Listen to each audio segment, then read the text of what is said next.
living sober, busy living sober, busy living sober. It is episode 422. 422. Can you believe it? 422. Here we go. How is everybody today?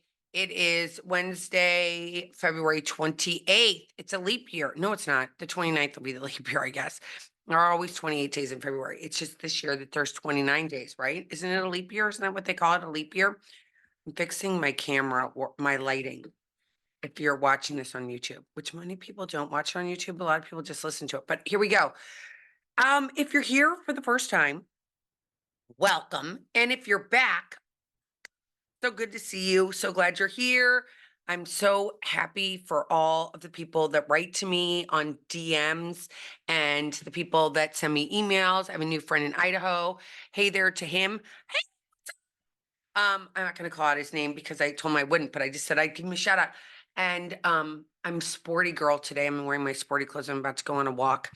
I had a fabulous visit with my best friend came in from St. Louis and we had such a great time.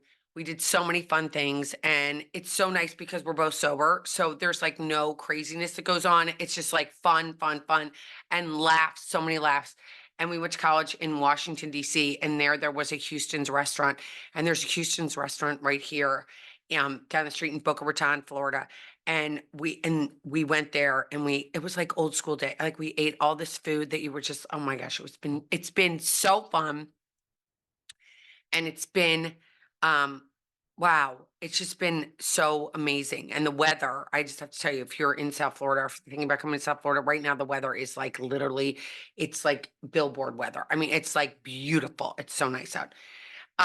But today's topic, oh, by the way, if you like what you hear, please subscribe to my channel. I'd love it. Please subscribe. It's the only way we know, if you're watching or if you're enjoying our stuff is if you subscribe to our show. So subscribe to me on either YouTube or you can go to my Facebook page or Instagram and all of it you can find in links in the description with this podcast today. Oh my gosh, there's little fuzzies on my mic. Oh my gosh, I'm getting them off my mic. Anyway, my topic today is expectations. Expectations. So when my friend was planning on coming here, of course, we all get these expectations of what it's going to be like. What are we going to plan and what are we going to do? And all these things that you want to get, what you want to do while somebody's coming to visit, or when you're going on a trip with somebody, or you're going on a vacation and you're like, I want to have all these things that I want to have lined up. And what if we had no expectations? What if we just took everything in life for how it is in that day? And we didn't constantly stare at what we did yesterday.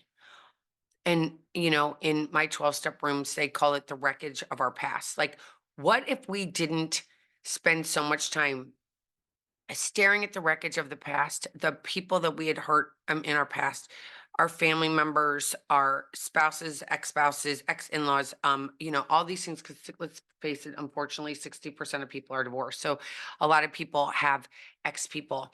And instead of looking at them in a negative way as wreckage, just look at them as they were characters in your life. They were just characters that came for a season and they left for a reason. And everything moving forward is like, instead of going, it's going to look like this. And if it doesn't look like this, it's not a success. Or if I have an idea that I need to see all these things or do all these things, and if I don't do it, I'm a failure. What if instead we just said, I'm going here. I get to, or I would like to do A, B, C, and D. Okay, so it's not going to be a huge list. You don't make it so big and monstrous that it's like a humongous, steak that you would eat with one bite. It's like, no, I'm going to go on this thing. And these are the things that I for sure want to do. These are not up for debate. And let's just say you were going, I'm just going to say you were coming to Florida and you're like, I want to go to the beach at least once. I want to try surfing once. I want to try some sort of seafood you've never tried. You want to do that. and you want to go fishing. I'm just going to say fishing because a lot of people go fishing here. And so, and you're coming for 5 days. So right there, there's four things you want to do in 5 days, which is a lot, right? Because instead of having this huge list of things that we do, we have these huge things. It's like when I got sober, it was interesting. It was like I wanted to give up everything, right? At that point, I was obviously smoking cigarettes. I was eating a lot of sugar, and I had given up my best friend booze. And I thought to myself, okay, I want to give up everything. I want to give up everything. I want to give up sugar. I want to give up smoking. I want to give up alcohol. I want to give up this. I want to change everything. And luckily I had a sponsor, call it a sponsor, fellow traveler, whatever you want to call it. This woman in my life who was amazing. And I think of her all the time. I don't talk to her anymore really, but I think of her all the time. And she's like, oh, wait a minute here. Wait a minute here. We're only gonna do one thing. Now, again, with the thinking that I have in my brain, it's like, oh no, like I'm big or go home. It has to be a lot of things. It can't just be one thing. It has to be like 10 things. I have to be like, I have to give up this, I have to give up that. If I'm doing this, I'm going to do all this stuff, which in the end, I think may set me up for failure, right? Because if I screw up and I'm like, oh, I'm not trying not to drink. And I also don't want to have a cigarette. And I also don't want to, I don't want to eat sugar. I'm gonna mess up because because we're humans. Something's gonna happen that's gonna irritate us. Something's gonna happen that's gonna get us to this place that's like, oh, wait a minute, I'm so uncomfortable. I'm having these feelings I haven't had in a really long time. What am I gonna do? I can't forget it. I'm just throwing it all in. It's like when you go on a diet, you're like, forget it. I just had ice cream. I can't, the whole thing's thrown out. I'm not doing this. Forget it. I'm screwed up again. I've screwed up again. I've screwed up again. If you give up drinking, that's like your main thing that you want to give up. That's the only thing you need to give up right now. Okay. If you want to give up sugar in a year, in 6 months, something like that, that's okay. But to think that you're going to give up so many things, don't set yourself up for failure. That is a total setup. That is a total setup, is going and saying, I'm going to do all these things.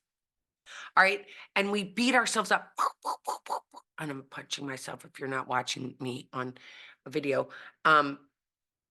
We beat ourselves up because we carry this stuff of yesterday.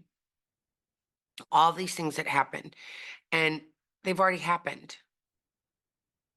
You can't go back. They have already happened. And you playing that tape over and over and over and over and over and over and over again, it's just hurting you. It's not making you better. If you use it for a blip, like say, I have quit drinking and I'm on day one and I really want to drink tonight, but I'm going to play a tape from yesterday. The only tape you need to play is how you felt when you woke up the next day after you drank and you felt terrible. Why did you come to the conclusion that you wanted to stop drinking? What was that? And go back to that feeling. Get quiet, maybe not really quiet because you probably can't, but you know, just think in your head, okay, what was it? What was that feeling I had that made me want to quit drinking? Okay, that's right. I don't want to feel like that again. How am I not going to feel like that again? Okay, by not picking up a drink. Now, is everything going to be perfect? No. Is everything going to be rosy? No. Are you going to have feelings of regret? For sure. Are you going to have feelings of remorse? For sure. Are you going to, you have to live there? No. Because the other thing that this woman told me is that gratitude is the best attitude. Now, the craziest thing is that now here, years and years later, that I've put down a drink, I've realized that, I go and I've watched Deepak Chopra for a really long time. I've done a lot of self-help stuff. Like you look at all the self-help stuff and all of it mentions gratitude. The Bible mentions gratitude. Everything mentions gratitude. And even when I studied Kabbalah, Gratitude was like the huge thing. Having gratitude was what the attitude was to help you get through the dark times, right? And so having gratitude is something we forget about, right? We forget about being grateful. We forget about looking at things instead of, we are in, when you're sober and you're not drinking, you are able to look at things. You can change your brain, right? If you take a breath and you take a breath, like, when was the last time you breathed? Gosh, like that, probably in a little bit. Taking that breath and going, okay, do I get to look at this as a good thing or a bad thing? We can look at anything that's out there, we can change with our brain, right? With our vision, with our thoughts. And I'm going to give you a little example of, you know, I don't know what, I don't have anything right in front of me. I do have something right in front of me, but I'm not turning the computer. Um, so I can look at this orchid. So I have an orchid in front of me that has 5 flowers on it, and the sixth flower is dead. Okay. Damn it. Could I be like, that is not perfect now? There's a dead one there. Now I should throw the whole thing out. Oh my God, it looks terrible. Or should I cut that dead one off, or is it going to hurt the plant? Or should I just let it fall off naturally? What am I going to do? So am I going to look at this like, oh my God, that's so beautiful. The natural thing is that the flower died because it did its time. And now it's going to sit there and it's going to fall off when it's supposed to. Instead of looking at it like, oh my God, it's not perfect anymore. Look at that. It's got I just have to put it outside. It's just not perfect anymore. Taking the big deep breath and finding the beauty in something, even though your first initial thought is, that's yucky. This is bad. That's bad. I'm good. This is good. Our judgment gets so skewed, and changing that judgment and going, all right, I'm just not going to drink today. And I am going to be grateful for the fact that I haven't had a drink today. That's a big thing to be grateful for. I'm going to be grateful that I didn't say anything mean to anybody today. That's something to be grateful for. I'm going to be grateful for the fact that I am going to go to bed early. I'm grateful that I'm going to eat something healthy for dinner. And it might not all be healthy. Let's just say you're having a pizza, but you get a salad too. And so you ate the salad. That's your gratitude. And pizza's not bad.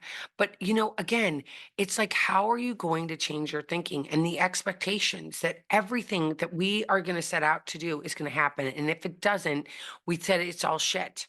How do we stop doing that? Instead of living in the moments and see what happens.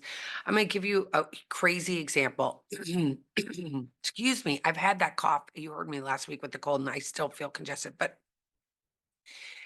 this is a story. Oh my gosh, what a crazy story this is. So my husband, JF and I, my now husband, we were dating at this point. We were planning on it was parents' weekend, and his daughter and my daughter were at the College of Charleston. And we had this whole plan that we were going to drive out of our driveway, and we were living in Philadelphia. So we were going to go right, which was going to be south. And we were going to go to Charleston for Parents Weekend, which is around my birthday in October. And we were going to go and we were going to go the scenic route, and we were going to go all the way down into, we were going to go, I think we were going to go all the way down to Georgia and go look at, Savannah. We had let's just say we had this entire trip planned. We were going to go to these hotels. We were going to go stay. We had reservations, all this stuff. Like literally that morning, my bag is sitting on and I had all these expectations that I was going to go spend this time. We were going to go have these great meals. We were going to go do this. We were going to go do that. We were going to, so litany of things were going to happen, right, on this trip that I couldn't wait to have. Well, this crazy thing that happens in the fall a lot for some reason, especially in Charleston, is a hurricane. So there's a hurricane that starts spinning out there and it's getting kind of closer. And they're predicting that it could hit Charleston. Now, I'm so bummed. I'm like, wait a minute. We had this entire trip planned. We had reservations. We were supposed to go to this. We were going to see our girls. We were going to all these expectations for everything that was going to happen in this future time that we had planned for weeks and everything else. And it's that morning, we're like, people are telling me there's no gas in Charleston. You can't get gas because everybody's fleeing the town. You can't, there's nowhere to stay. They're starting to, put plywood on the windows of different establishments. And I'm like, oh my gosh. And that morning, I looked at JF and I said, what are we going to do? What are we going to do? We can't go right. We can't go right and south right now because we are going to go right into a hurricane. So that is not a good idea. So what are we going to do? And I said, let's go left and let's go north. And instead of bringing warm clothes to go south, I switched the clothes and we went north. So I said, all right, I'm going to bring sweaters and I'm going to bring jackets and I'm going to bring boots and I'm going to bring colder things than I was going to bring warmer things. And we had no idea where we were going. Try this sometime. Like we had no idea where we were going. So we got in the car. I had my iPad that I had hooked up to my Wi-Fi on my phone because my iPad didn't have Wi-Fi and or it didn't have whatever it needs to have. I'm not techie. But I got on my iPad and I'm like, all right, we're driving up the road. All right, where are we going to go the first night? And we just went. We just went. I'm like, oh, I've never been to Skinny Atlas, New York. Have you ever heard of it? I don't know if you've heard of it, but it's kind of near Syracuse. It's the Finger Lakes, and they call it the Finger Lakes because supposedly, this big giant a billion years ago reached down and took his hand and went like this in the earth and made these Finger Lakes. So we went to Skinny Atlas, and it was really, really, we'd never been there.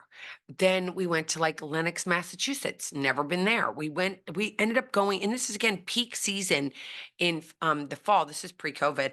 And one of my bucket list things was that I had always wanted to see the leaves changing in Vermont because I love the leaves. I love the colors. It's my birthday. I just love all that. So we ended up going to Woodstock, Vermont, and we called the inn and the Woodstock Inn and we said, do you have a room? We're driving that way and we wanted to see if you had a room for the night. And they were like, actually, we had a cancellation. And I was like, what? And it all worked out. Do you see this? So like these expectations I would have had for, oh my gosh, what is this vacation going to look like? Where are we going to go? Where are we going to stay? What is this place going to be like? And what is that place going to be look like?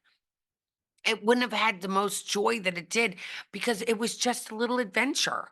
I didn't have any expectations. I just walked.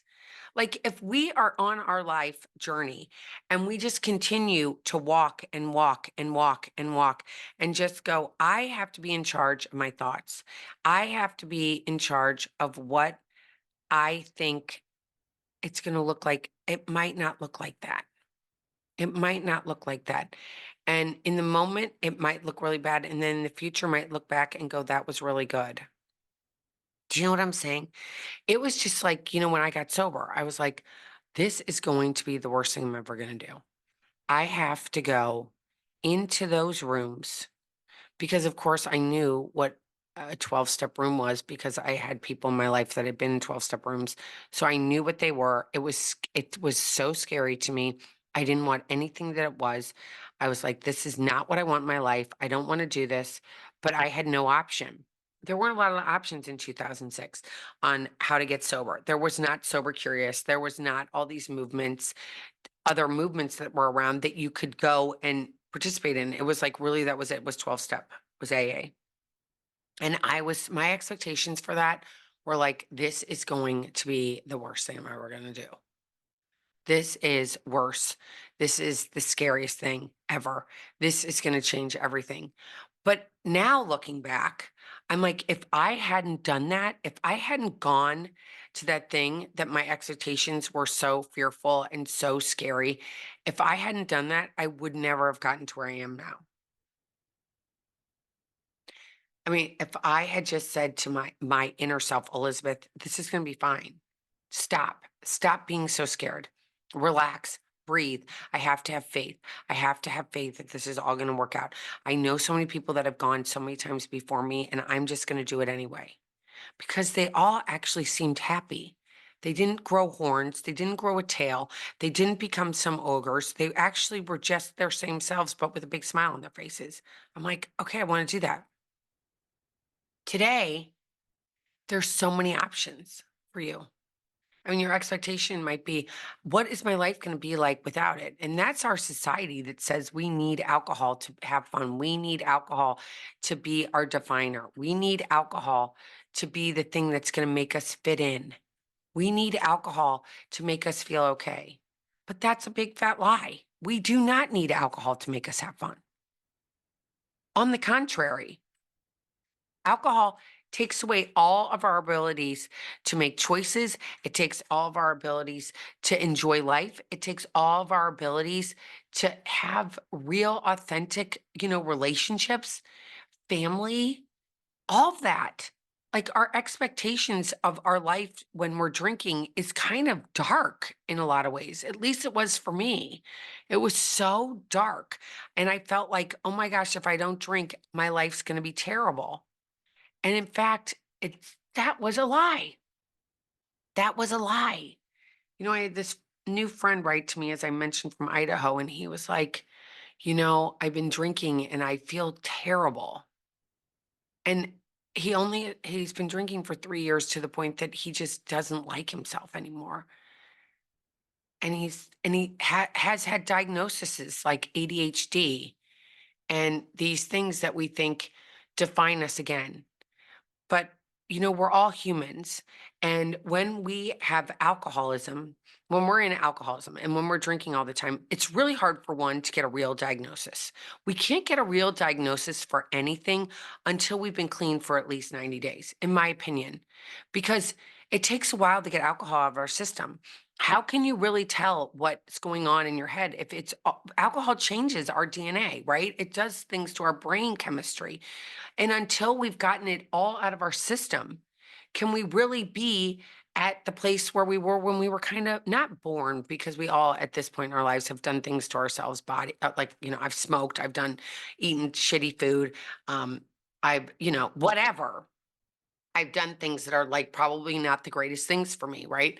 And so we have to wait till we get that little baseline. Obviously, with the doctor's help, we don't do any of this by ourselves, by the way, you guys. We all have to call the doctor and be honest with the doctor and say, this is where I am. I'm thinking, this is how much I drink. I want to stop drinking. And what is your advice? And they might give you medication to help you wean off the alcohol because it takes time. You can die if you quit alcohol by yourself, by the way. I know someone that died at a very young age. She decided to quit drinking on her own and she died. She had a seizure. So you don't want to do this without talking to your doctor. But anything we do in life, we should probably make sure that it's not extreme. Especially by the way, I want to say everybody say hi to Penelope. She just came in and is getting a little, she wants some pets. She just turned 13. She's my 13-year-old golden doodle. She's been with me through a lot of my journey, let's be honest. I got her before I even met JF. I've had her for a very long time. She's been my little pal for a long time. You know, we have pets, by the way, that are by our sides, and we're so much better pet owners when we're sober, right? She gets to go on walks all the time. That was not something that I wanted to go do when I was hungover or feeling sorry for myself and having a pity party was not go and take care of my dog and do what she needed to have me do for her. And I never think about that. That's so crazy. And I just thought about that right now is like, I get to be her dog owner and take care of her and be her mommy, and do the best for her and, pet her and give her love.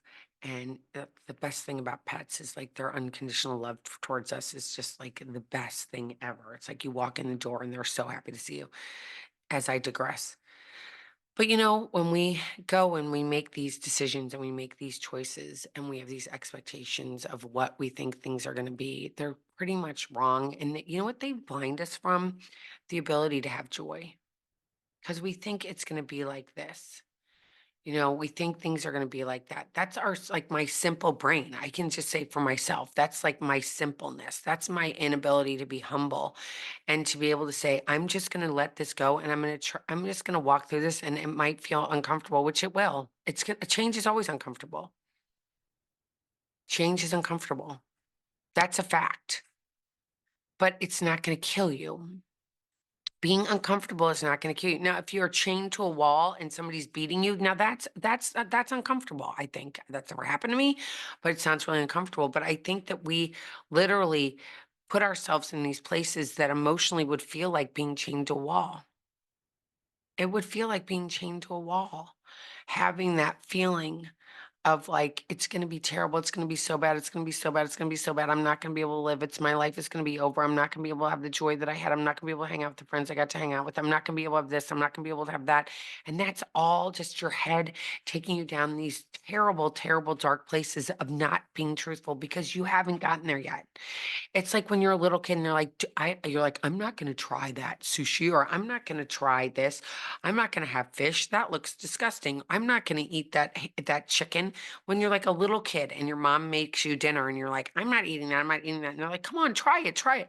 Until you try something, you really don't know. You might be like, but I know because I saw A, B, and C people do this and they look a little weird and they did this weird thing. And I'm not, you don't know until you try it. Your expectations block you from being able to walk forward. Our expectations get into the way of what we are going to decide to do and what we're going to decide not to do. It makes us limits our life, right? It makes it so much smaller. Joy is so, for me, it's found in the moments. Joy is going, I don't know what's going to happen, and it's okay no matter what. And then sometimes I even have to identify, like by writing down, what is my biggest fear? And when you write down your biggest fear or you tell it to somebody, and then you go back and you read it or you look at it, you go, you know what? Am I being ridiculous? That is not that really, like, seriously, is that really scary? Is that really scary? For me, I've been doing this Halo app, HALLAOW, I think it is how you spell it. And Mark Wahlberg's involved in it. And it's so amazing. And today they're talking about this saint and how he went, he was beaten and he never gave up his faith. And was in Russia and he was in Siberia. And this man went through such horrible, horrible torture. And he kept his faith and he was beaten and he kept his faith and he just surrendered. And we use all of our, at least for me, again, I'm going to talk about this for my own self. And so maybe you can relate to this. I have so many things in my life that I go back and I'm like, oh my God, this was such a huge, hard thing that I went through. And I had to walk through that pain and know that I was going to be okay and know that my life might not look the same on the other side of this, but I was going to be okay because I had this belief in God that everything was going to be okay. You know, my mom made me go to church all the time when I was young. And it was one of those things that I grew up going to church. And it was sometimes scary, right? Because you see the cross and you see Jesus up there with the thrones in his head and it's the blood. And da, da, da. It was scary as a little girl to see that. And again, I'm only speaking for myself. And but I had this sense of like warmth whenever I went into a church. And so I've always had that sense of God inside of me. Always, always, always. It's like the biggest gift my mom ever gave me. And as I've walked along my path, I've always known that it's all going to be okay, whatever that is. If I die, I go to heaven. That's my prayer is that I go to heaven. I try to do the best I can do each day. I don't have that self-loathing that I had when I was drinking. I don't wake up in the morning like I did when I was being hungover and going, oh my God, what did I do? What did I say? Who did I hurt? Oh my gosh, I'm terrible. I'm a horrible person. I haven't woken up like that in a long time. And I don't make minimalize this. It's because it's a big deal. When you decide I'm not doing this anymore, like it's a huge deal because it's such a big deal in society is to drink. And it doesn't matter if you're in America or anywhere around the world, it's such a big thing. And going and making that decision that you don't want to do it. And you're like, oh my gosh, and you're stuck with these feelings. The feelings are not facts. I got to remind you, those feelings are not facts. They are just there for a moment. And your feelings are going to change all the time. And you're going to make these things that you're going to say, I'm never going to do that. And then you're going to do it. And you're going to be like, I can't believe I said I was never going to do this. And I've done it now. And my life didn't, I didn't fall apart and become, some ogre or something. It's like, we've got to give ourselves this grace. And whatever you believe in, if it's Allah, if it's Buddha, if it's the trees, if it's Mother Nature, if it's Jesus Christ, if it's God, whatever it is, having something that you believe in. It might be a dead relative that you loved so much, a grandma, an aunt, a cousin, whoever it may be, that you can pray to. And prayer doesn't necessarily have to be like, help me. It could be, thank you. Or, oh my gosh, thank you for keeping me sober today. Thank you for giving me food today. Thank you for giving me shelter today. Like that, and gratitude just changes everything in our whole bodies. It gives us the ability to go, oh my gosh, this isn't so bad. Alcohol is depressant. It's literally like putting poop on a beautiful fire. It's like horrible. It's like so dark. It's so dark. Don't you want to be in the light? It's like I don't even wear dark clothes anymore. I tell you, I don't even wear black anymore because it puts me in the mood. I have all this black in my closet and I'm like, I think I just have to give it all away because I want to wear light. I want to wear bright. I want to feel happy. Even where like it's fake it till you make it. It's like put on the white shirt, put on the bright yellow shirt, put on the pink shirt, put on the blue shirt, put on something that brings joy. Just by putting that on will change you. If you are constantly putting on dark grays and blacks, you're going to feel heavy. I think at least for me, that's how it is. But going and walking through this and knowing like, okay, I can't have it. I got to, what am I going to change? How am I going to change this? Because I don't feel good. What am I going to do to change it? What is the little thing I'm going to do? Okay, I'm not drinking. That's huge. I'm also going to maybe change and start wearing lighter clothes. Maybe that'll change me. What if I try it for 90 days and I don't like it? 90 days later, you're like, you know what? This didn't work for me. I still feel the same exact way. Okay. Now, reaching out and getting help is also a big thing. Getting a therapist, getting somebody that's going to say to you, you know what? Let me help you along your path. The therapist says to you, you know what? Let me help you. Let me help you. Let me be another set of ears to hear what's going on in your head. Dump it out, put them on, put whatever's in your head, tell the therapist and see where it takes you. But don't do this stuff by yourself. Don't ever do it by yourself. You can always write to me at elizabethchance.com. ELIZABETH at elizabethchance.com. Now I'm going to tell you, I have house guests. I told you guys my best friend was here, and I have more friends coming on Thursday. Then I'm a little lightened up. So if I'm not right back to you right away this week, it's just like a crazy week. I promise you I'll be back to you Saturday afternoon or Sunday. And then because everybody it will be gone by Saturday afternoon, Sunday. Then I travel again on the 14th. But before that, I'm going to be around. Send me letters. I will write you back. I just want you to know that you're not alone and that whatever steps you're taking on your journey to get better is what matters. Okay. That's what matters. Don't do too much. Don't expect things because you could be let down. You don't want to be expect because why would you set yourself up for failure right now? Don't do that. Just take it little bits, little bits, a minute at a time, sometimes a second at a time. Just do little things, and breathe, breathe,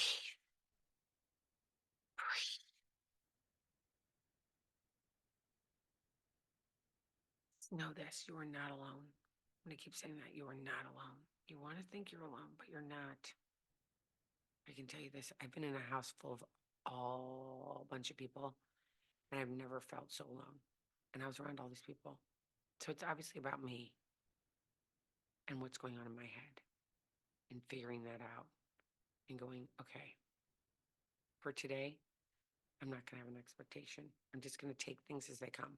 I'm just going to let go. I'm just gonna be like, and I'm going to end with this. Do you remember when you were young I've talked about this before in the podcast, but when you were young, I remember when I was young, again, I graduated from high school in 1987. So I don't know if they're still doing this, but I know that they had this thing where it was like the free fall and you fell back and your friends had to catch you and you had to be like standing there and then you were just like, and you fell back and you had to trust that somebody's going to pick you up. Feel like that as you're walking through your life right now. Like, I'm just going to not know. I'm just going to let go. I'm just going to be like, and shake it off. Be like, I don't know. And it's okay. I don't know. I hope you enjoyed today's podcast. If you did, please send me an email to my other friend on Instagram. You know who you are, wink, wink, who always told me about that cigarette, the fentanyl in the cigarette. Oh my gosh, I think about her all the time. I'm not giving her name either because she hasn't given me the permission to, but if she does, I will give you a shout out. I'm doing it Thursday. Live on Facebook. If you want to go watch it, happens about 6:30 Eastern time. And I do a live video. This week, I'm making a mocktail margarita without alcohol. My friend Julia Gallagher gave it to me, and it will be on Facebook.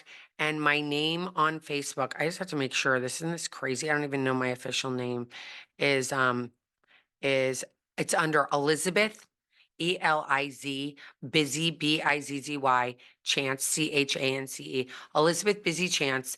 Go to my page. I will be live on Facebook at about 6:30 p.m. Eastern time. That's tomorrow. It's tomorrow night. Tomorrow night, 6:30. Go and sign. I have some friends that'll probably be in here with me. I think that's when I'm doing it. Wait a minute, you guys, this is crazy. Hold on. I just want to make sure I'm doing this all in real time. As you can see, I don't have an assistant right now, but let me see something.